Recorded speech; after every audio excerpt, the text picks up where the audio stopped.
Hello and welcome viewers. आजकल इतनी बीमारियां, संक्रमण और परेशानियां होने के चलते लोग अपने स्वास्थ्य के बारे में चिंतित भी हैं और पहले से ज़्यादा सचेत भी हैं। ये तो हम सब जानते हैं कि योग सदियों से शरीर के ठीक से कामकाज करने के लिए और फिट रखने के लिए किया जाता है। हालांकि योग के लाभ केवल स्ट्रेस रिलीफ और मानसिक कल्याण तक ही सीमित नहीं है। अगर हम सही तरीके से और रेगुलरली योगा प्रैक्टिस करते हैं तो ये हमारे शरीर को रिचार्ज कर सकता है, नकारात्मक ऊर्जा यानी कि नेगेटिव एनर्जी से छुटकारा दिलाने के साथ साथ हमारे शरीर से विषाक्त पदार्थों को बाहर निकालने में भी बहुत मदद करता है। अगर आप रेगुलरली योगा प्रैक्टिस करते हैं तो इससे हमारे सभी महत्वपूर्ण अंगों को ठीक से काम करने में मदद मिलती है। कुछ योगासन ऐसे भी हैं जो हमारी प्रतिरक्षा प्रणाली यानी इम्यूनिटी को बेहतर बनाता है। ये ऑक्सीडेटिव तनाव से हमें लड़ने में भी मदद करता है। तो आइए आज के इस वीडियो में नजर डालते हैं 4 ऐसे योगासन पर जो आप रोजाना कर सकते हैं अपनी इम्यूनिटी को मजबूत बनाने के लिए। और सबसे अच्छी बात है कि घर पर ही आप बड़ी आसानी से योगासन प्रैक्टिस कर सकते हैं अपने घर के कंफर्ट में। तो सबसे पहला है प्राणायाम।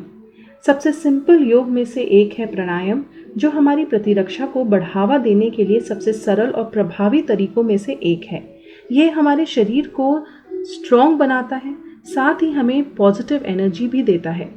प्राणायाम और सुखासन दोनों ही गहरी सांस को बढ़ावा देते हैं, जो स्ट्रेस हार्मोन को कम करते हैं और हमारे हार्ट रेट को सुचारू रूप से काम करने में मदद करते हैं, जिसके चलते धीरे धीरे हमारी इम्यूनिटी भी बेहतर होने लगती है। तो आइए देखते हैं कि हम प्राणायाम किस तरह से कर सकते हैं। नाड़ी शोधन। नाड़ी शोधन को अनुलोम विलोम प्राणायाम के नाम से भी जाना जाता है। इस प्राणायाम की मुख्य विशेषता है कि ये दाएं और बाएं नासिका छिद्रों से क्रमवार श्वास प्रश्वास को रोककर या बिना रोके किया जाता है।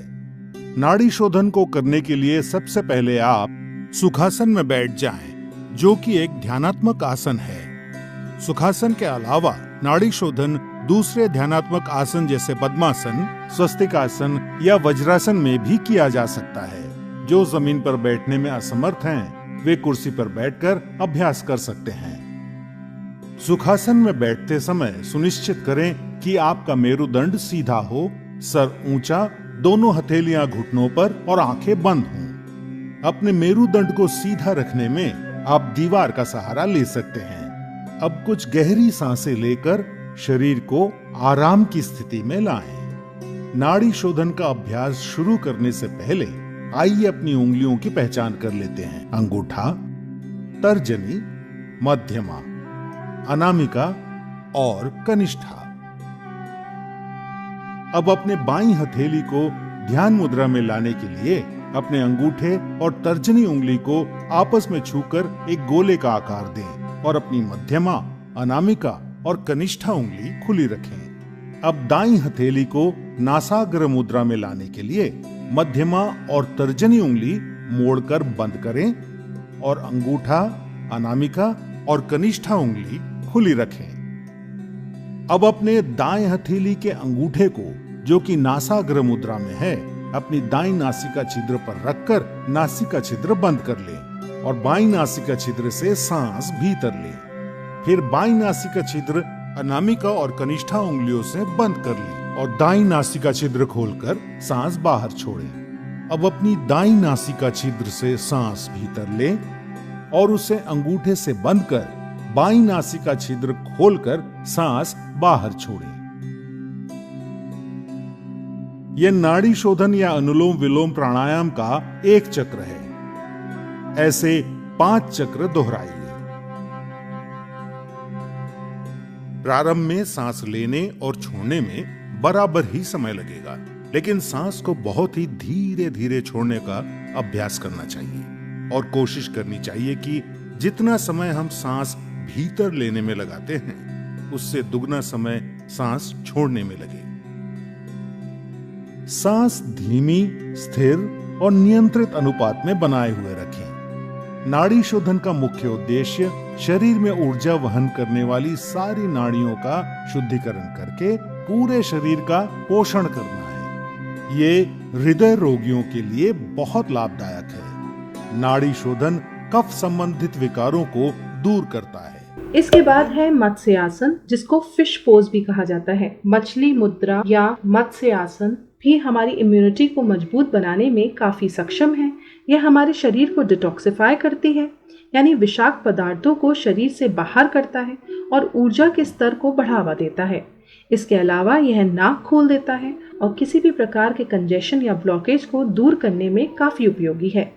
तो आइए देखते हैं कि हम मत्स्य आसन किस प्रकार से कर सकते हैं। शवासन में सीधे लेट जाएं। दोनों पैर के एड़ी पंजे आपस में मिले हुए, दोनों हाथ हिप के नीचे स्थापित करें।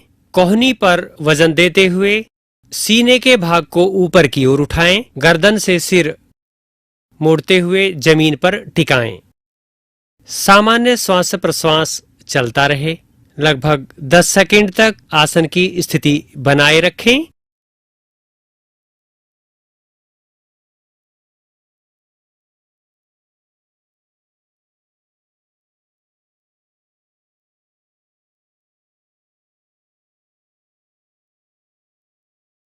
और धीरे धीरे कोहनी पर पुनः वजन देते हुए सिर को सीधा करें। सामान्य स्थिति में विश्राम की स्थिति में सीधे लेट जाएं। इम्यूनिटी को मजबूत बनाने के लिए आप विपरीत करनी आसन भी कर सकते हैं।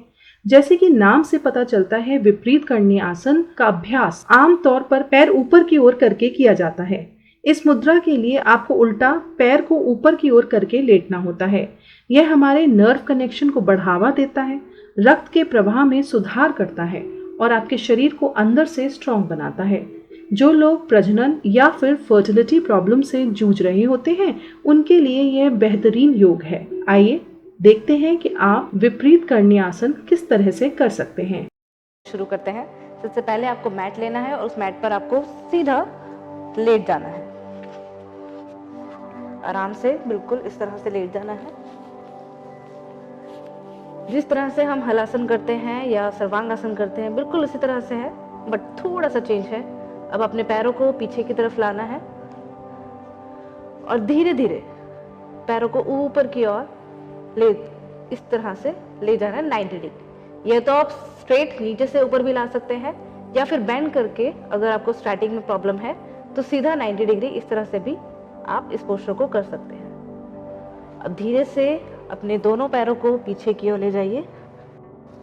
आपको ध्यान रखना है कि आपके जो हाथ है वो यहाँ पर हिप के पीछे, मतलब लोअर बैक और हिप इस तरह से रखते हुए अब पुश करना है ऊपर की ओर। ये आपने पुश किया, 90 डिग्री हुआ और अपना पूरा वजन आपको अपनी एल्बो की तरफ लाना है, थोड़ा सा एडजस्ट करते हुए। ये हो गया आपका विपरीत करनी। धीरे से वापस आते हुए बिल्कुल आराम से हाथ नीचे, या तो नीज को मोड़ते हुए या फिर सीधा सीधा भी आप पैर को नीचे की ओर ला सकते हैं और फिर आराम की स्थिति में लेट जाना है।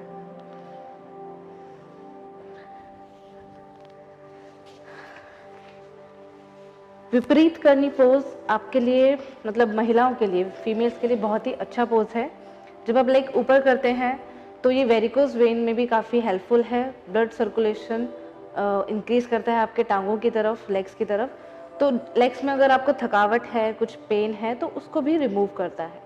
इन्वर्टेड आते हुए ये जो आपका विपरीत करनी है, आपके ब्रेन को भी काफ़ी हेल्दी रखता है, बैलेंस रखता है। आपका जो माइंड पावर है इंक्रीज करता है।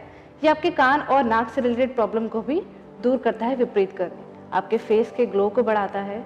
जब ब्लड सर्कुलेशन ऊपर की ओर जाता है तो आपके बाल काफ़ी चमकदार होते हैं, ग्रेइश बाल नहीं होते हैं, आपकी उम्र लंबी होती है। विपरीत करने से आपके कंधे, आपकी कोहनी, बाजू वगैरह, आपकी कलाई काफ़ी मजबूत होती हैं और लेग्स को भी स्ट्रेंथनिंग मिलती है। जिनको माइनर लोअर बैक पेन है वो भी विपरीत करने से काफ़ी ठीक होता है। लेकिन अगर आपको ज़्यादा पेन है बैक की तरफ या हिप की तरफ, बहुत ज़्यादा पेन रहता है, कुछ प्रॉब्लम है, तो आपको ये आसन नहीं करना है। आपको कोहनी में इंजरी है या फिर कंधों और गर्दन की तरफ कोई प्रॉब्लम है, इंजरी है, पेन बहुत ज़्यादा है, तो ये आसन अवॉइड करना है, क्योंकि उस कंडीशन में आपको वहाँ पर स्ट्रेंथ नहीं मिलेगी उस कंडीशन में आपको वहाँ पर इंजरी और बढ़ जाएगी और आप इसको जो फ़ायदा है वो नहीं ले पाएंगे। इसके अलावा आप उत्तना आसन भी कर सकते हैं। उत्तना आसन को पादहस्त आसन भी कहते हैं। यह साइनस और म्यूकस मेम्ब्रेन की रक्षा करने का एक शानदार तरीका है जो हमें किसी भी संक्रमण से बचाता है। यह प्रतिरक्षा प्रणाली को फिर से जीवंत करने में भी बहुत सक्षम है। तो आइए देखते हैं कि हम ये आसन किस तरह से कर सकते हैं। पादहस्तासन। संस्कृत में पाद का अर्थ होता है पैर और हस्त का अर्थ होता है हाथ। इसीलिए पादहस्तासन का मतलब वो योग आसन जिसमें आप अपने हाथों को अपने पैरों तक ले जाते हैं। इस आसन को उत्तना आसन के नाम से भी जाना जाता है। इस आसन के लिए सबसे पहले अपने पैरों के बीच 2 इंच की दूरी बनाते हुए सीधे खड़े हो जाएं। अब एक लंबी गहरी सांस अंदर लेते हुए अपने दोनों हाथों को सामने की ओर सीधा रखते हुए अपने सर के ऊपर ले जाएं। अपने शरीर को जितना हो सके अपनी कमर से ऊपर की ओर खींचे। इस अवस्था में धीरे धीरे सांस छोड़ते हुए अपने शरीर को आगे की ओर तब तक झुकाएं जब तक कि आपकी दोनों हथेलियां जमीन को छू सकें। ध्यान रहे कि नीचे झुकते समय आपकी भुजाएं और सर एक ही साथ नीचे झुके। ध्यान रखें, यदि आपको कमर में अकड़न की समस्या हो तो कमर को उतना ही झुकाएं जितना आप बिना किसी तनाव या तकलीफ के झुका सकते हो। अब इस स्थिति में सामान्य रूप से सांस लेते और छोड़ते हुए 10 से 30 सेकंड तक रहें। पादहस्तासन से आपकी रीढ़ की हड्डी लचीली बनती है। ये आसन महिलाओं के मासिक धर्म के समय होने वाली तकलीफों से राहत दिलाता है। किंतु यदि आपको हृदय रोग, पीठ और रीढ़ संबंधी समस्या, चक्कर या पेट की सूजन की तकलीफ हो तो ये आसन ना करें।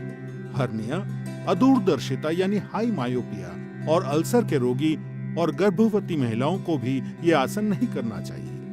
10 से 30 सेकंड इस स्थिति में झुके रहने के बाद अब एक गहरी सांस अंदर लेते हुए धीरे से ऊपर आकर सीधे खड़े हो जाएं। सुनिश्चित करें कि ऊपर आते समय आपकी भुजाएं और सर साथ में ऊपर आए। ऐसा करते समय आपके दोनों हाथ सर के ऊपर तने हुए होने चाहिए। अब धीरे से सांस छोड़ते हुए अपने दोनों हाथ नीचे लाएं और विश्राम करें। इस आसन को नियमित रूप से करने से आपके पाचन क्रिया में भी सुधार होता है और कब्ज का निवारण होता है।